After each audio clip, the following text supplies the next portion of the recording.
Good morning, everyone. In this video, we're going to be starting Unit 5, which covers polynomials and rational functions. And to be honest, this is one of my favorite chapters because it builds off of some of the things that you've done in Algebra 2, but we also get into a bit more detail with graph key features, which is really fun in this chapter. And also, we throw back to what we just finished in the previous chapter with rational graphs and being able to find slant asymptotes and horizontal asymptotes algebraically. So in the last chapter, we kind of did some guesswork with that. In this chapter, we figure out exactly how we can find those items. So folks, to intro this chapter, we're going to be starting with polynomials. So first, what is a polynomial? It is one or more monomials joined by addition or subtraction. So I always like to say that polynomials are made of monomial chunks being added together. So this is a four-term polynomial. Now, each exponent must be a whole number, so no fraction, no decimal powers, and the coefficients must be rational. So this truly is a polynomial here. A couple other vocab terms here. We've got the constant term, which is the only term without a variable. So in this polynomial, our constant term would be 1. So that would be our C value. Our next order of business is the degree. The degree is the largest power of the variable in the expression in standard form. So largest power of the variable, and typically we want to have our equation in standard form first before we identify it, but we can also determine it from the non-standard form version. So if I look at my powers, here's 3. This has a power of 1. This has a power of 5. This is a constant, so no power associated with a variable. So this 5 is going to be my highest power, so that would be my degree. So I would say my D is 5 for that one. Now, my math lab will sometimes refer to degree as the order of the polynomial. So my math lab will sometimes call this the order of the polynomial. So it could be have an order of 5. Our next item is the leading coefficient. In Algebra 2, we mainly just identified the leading coefficient. It's like, yep, it's the coefficient of the degree term. So our leading coefficient for this one would be the coefficient of the term that gives us the degree. So an LC of -3. So similar to Algebra 2, we identify it, but what we're going to find is that our leading coefficient actually tells us what the graph and behavior is going to look like. So this is going to be one of our cool features for identifying what the graph looks like without our calculator. Our last order of business is standard form. Now, a polynomial is in standard form when the powers of each term are in descending order. Now, we've already kind of talked about standard form with quadratics, our ax squared plus bx plus c equals f of x or equals 0. So this polynomial in standard form, we want the terms to go in descending power order.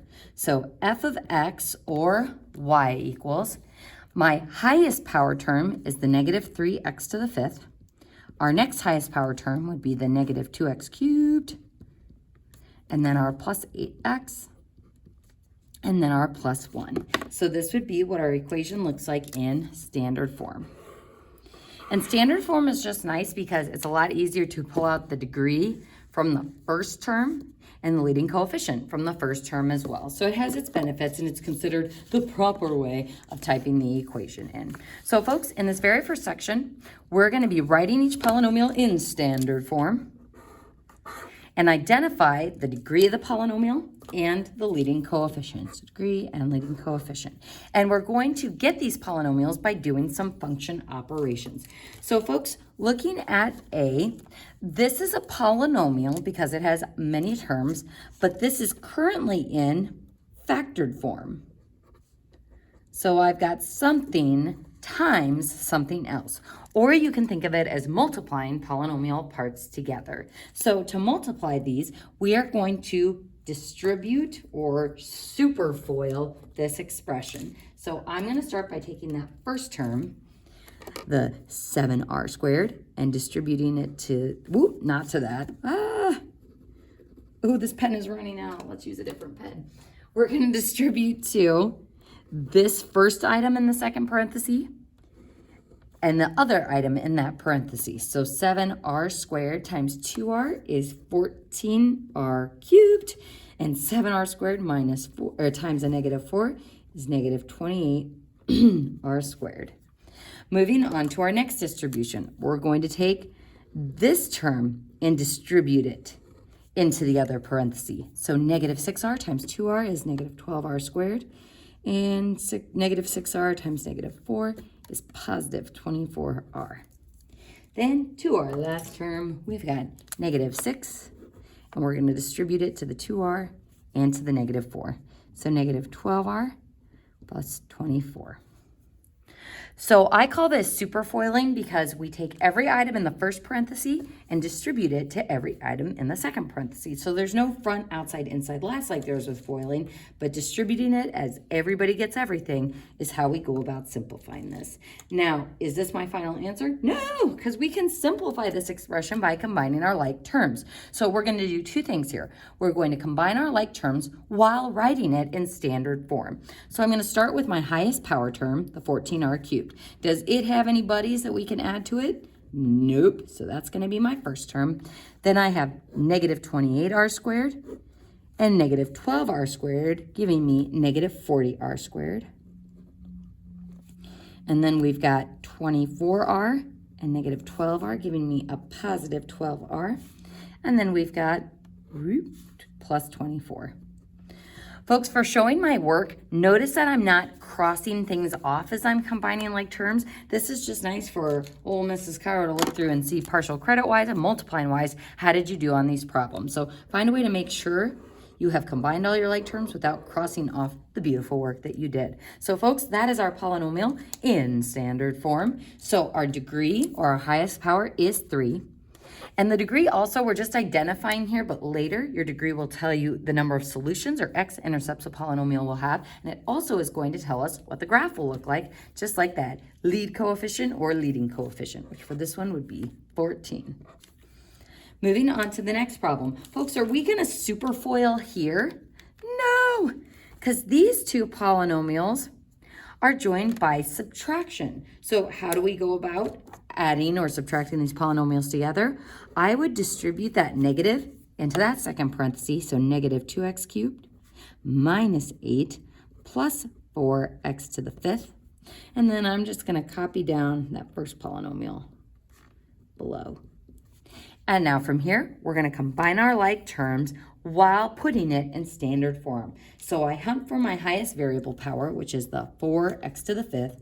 That's going to be my first term. Then we've got negative 13x cubed minus 2x cubed, so negative 15x cubed. And then, next up is the negative 11x. No buddies for that to combine with. And then we've got negative 8 and positive 7, giving me a negative 1. So that is my equation in standard form. My degree is 5. And my leading coefficient is 4. Now, folks, in this next section, we get into something you probably kind of remember not liking very much in Algebra 2, which is polynomial division. Now, in this chapter, we're going to talk about 3 types of polynomial division. The first being long division, which we'll practice down here. The second being what I call division distribution, or dividing a polynomial by a monomial.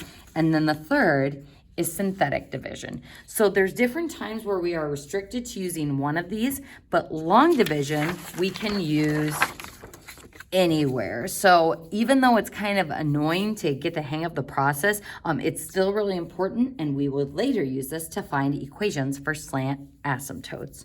So a couple of things before we get started with polynomial division is we're just going to do a little vocab review of how actual long division works. So if I have my little dividing bar, the thing inside the dividing house is called the dividend. The item I am dividing the dividend by is called the divisor. My answer to a division problem is called the quotient, and whatever is left over we call the remainder. And more on the remainder in a bit, but this vocabulary is something that you will want to know because we use it both in expressing our answer and doing the process. So to break this down for you guys, for polynomial long division, our answers can be expressed in fraction form, which ultimately is how we're kind of used to describing our answers for division. What this form says is if I take my dividend, boop, divided by my divisor, I get the quotient plus the remainder over the divisor. So on my MathLab, this is one of the ways you can express your answer. So if it asks for fraction form, this is the format of it. A lot of times students will forget about that plus sign that joins the remainder to the divisor. My second format for my answers for division is polynomial form. Be very careful about this one on my MathLab because polynomial form, we're going to express as the quotient times the divisor plus the remainder. So instead of it being like the answer, like over here where I have quotient and then plus my kind of remainder over the divisor or my leftovers, this shows the multiplication relationship.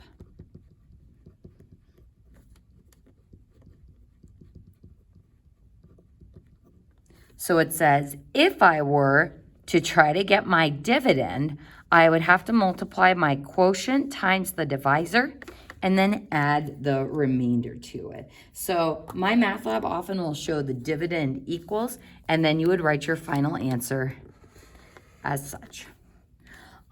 This is also a form that can be used to check your answer.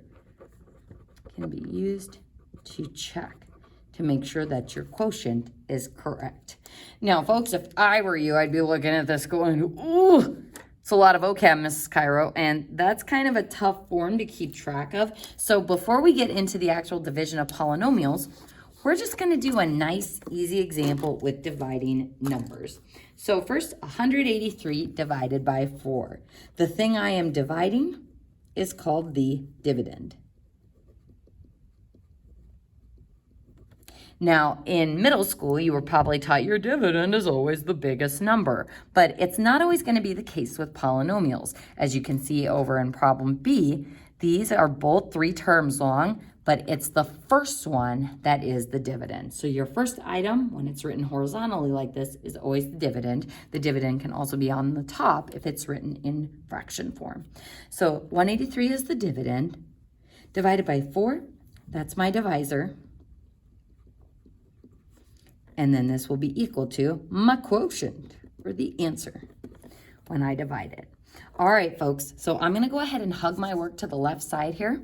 We've got 4 on the outside of the dividing house and 183. Now, when we have done long division in the past, like again, going back to middle school, the wording was 4 goes into 1 how many times? Well, it can't go into 1, so then we move to 18. 4 goes into 18 how many times? We're going to change our wording a little bit here to better suit our needs when we move to polynomial long division. So the question we're going to be asking ourselves is, 4 times what gets me close to 18? The answer would be 4. We want to get close to that number without going over it. So 5 would give me 20. That's too much. We want to get either equal to this value or slightly under it. So 4 times what gives me 18 or close to it? 4. 4 times 4 is 16.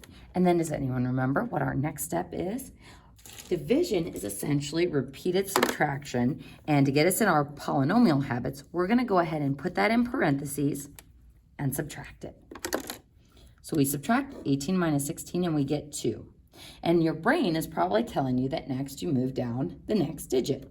And that's going to be similar to what we do with our polynomials. So we bring down that 3 and then we repeat the process, or when we're talking about cycles like this, we say repeating the iteration. So we just completed one iteration of long division. Now we're going to repeat the process. 4 times what gets me 23?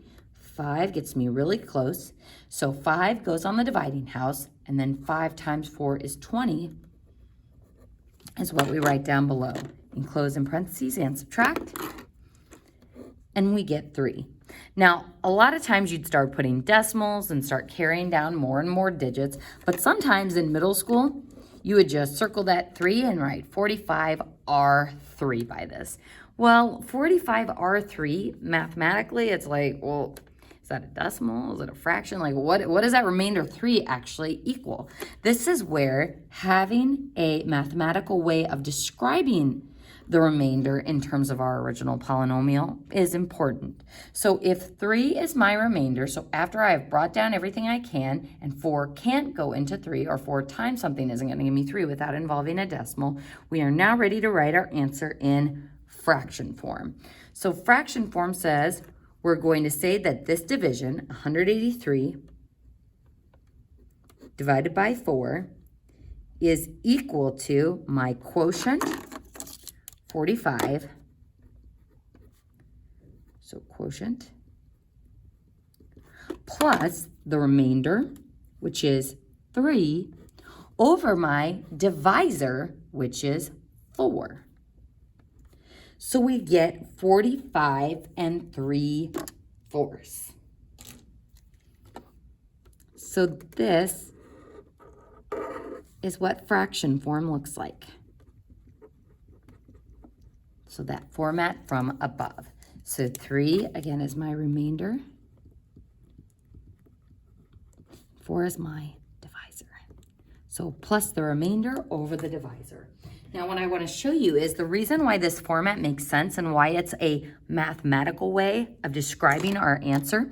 If I just straight up on my calculator take 183 divided by 4, we get 45.75, or 45 plus 3/4, because 45 plus 3/4, ta-da, it's 45.75. So instead of just saying R3, we have this mysterious leftover remainder, this is actually giving me a mathematical, numerical answer to my division problem. So that plus the remainder over the divisor is our format for using fraction form. Now to show you what polynomial form looks like, I'm going to zoom out a little bit here. So polynomial form is a way of showing the multiplication relationship. So here, if I wanted to say the relationship between 183 and these two items, I would take 4 times 45, which is 180, and then plus the remainder gets me the 183. So it's kind of showing the opposite of the division or the multiplication, that if I multiply this quotient by my divisor and add the remainder, that is going to give me my original dividend. So to write that out in polynomial form, we would get 183 equals, so that's my dividend. This is equal to 45, which is my quotient. So I'm just going to write Q for quotient. And then plus not plus, times, oh boy. So that's a terrible, terrible asterisk. So 45 times 4, my divisor. And then plus 3, which is my remainder. So this is what polynomial form looks like.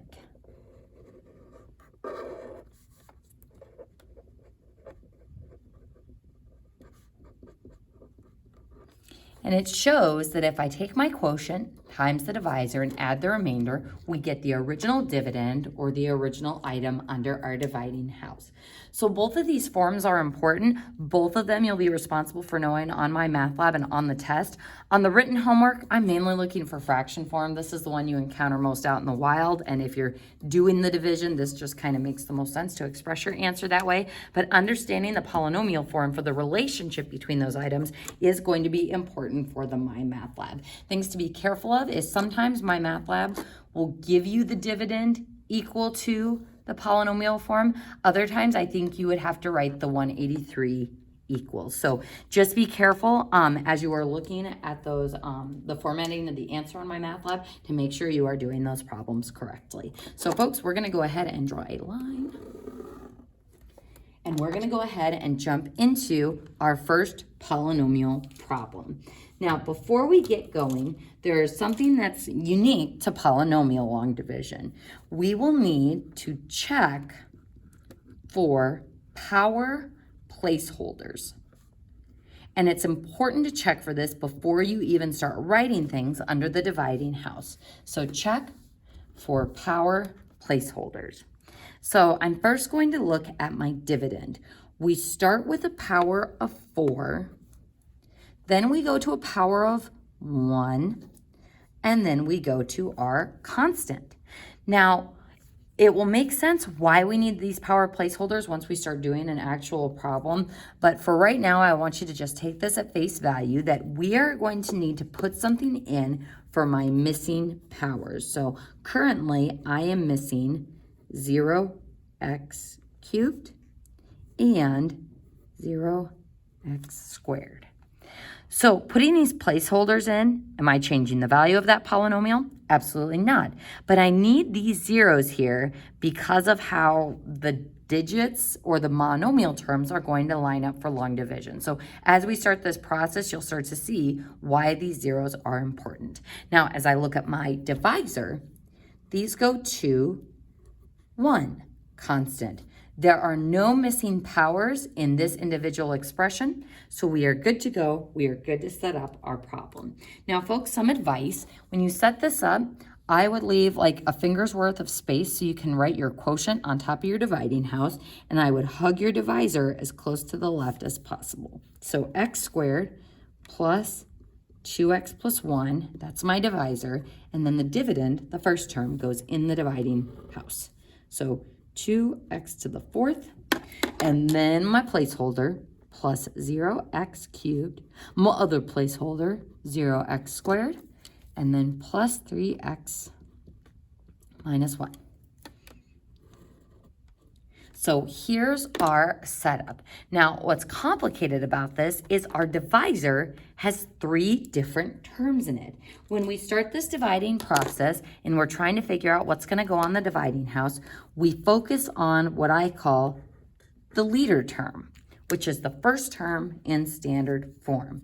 So if it helps you, the numerical part of this term is 1. So this says 1x squared. So when I use this leader term to decide what goes on the dividing house, I can ignore the other 2 terms of the divisor and all the other terms of the dividend. So I'm really comparing front term to front term.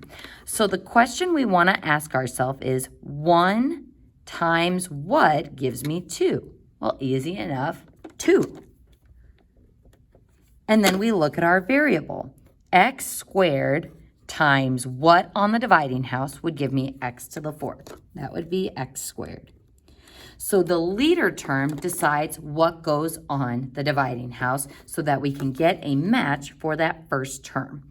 But what's tricky is once we use that leader term to decide what goes on the dividing house, we then distribute that to all the parts of the divisor and write it below our dividend. So 2x squared times 1x squared gives me 2x to the 4th. 2x squared times 2x is 4x cubed. 2x squared times 1 is 2x squared. And then following what we did over here, we're going to enclose this whole thing in parentheses and subtract. And honestly, folks, this is usually the most challenging part of the long division is remembering to subtract every single one of these terms. Sometimes students will distribute it in directly to those directly into those polynomial numbers. I actually recommend that you leave it floating on the outside and that you practice reading it. Otherwise, your work kind of gets garbagey and you're like, wait, was it a negative to begin with or did I distribute that negative? So I'm going to show how I recommend reading this. I kind of zigzag to the negative to subtract that entire row. So 2x to the 4th minus 2x to the 4th is 0, which we don't have to write anything there. 0x cubed minus 4x cubed is a negative 4x cubed. So we have 0x cubed. We subtract that 4x cubed and we get a negative 4x cubed. Then 0x squared minus 2x squared is a negative 2x squared. And hopefully your gut reaction of what to do next is to bring down the next part of the polynomial. So just like we brought down that digit of 3 over here, we're going to bring down our next digit of the polynomial. And congratulations, you have completed one iteration of long division. So now we repeat the process. Before we repeat the process though, I just want to draw to your attention really quick on why we needed these placeholders here.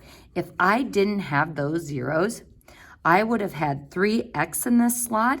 Folks, can I take 3x minus 4x cubed?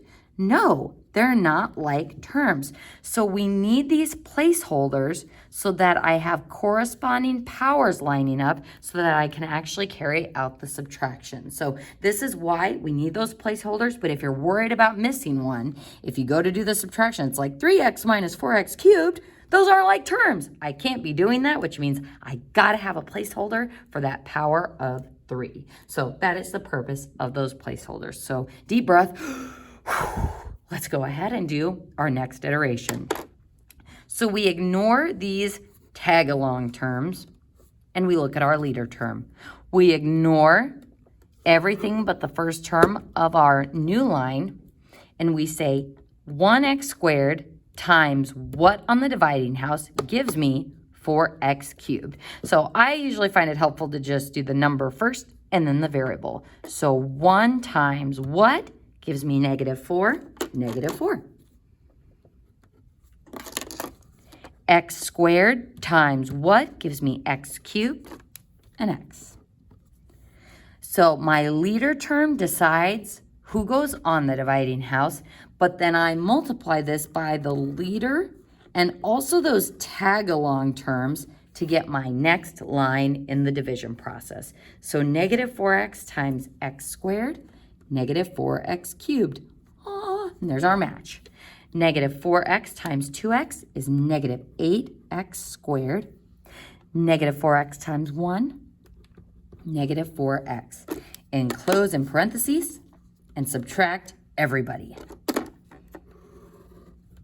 So now we've got 4x cubed minus a negative 4x cubed. So this turns into a positive. So negative 4x cubed and a positive 4x cubed, those will cancel. We move to our next term.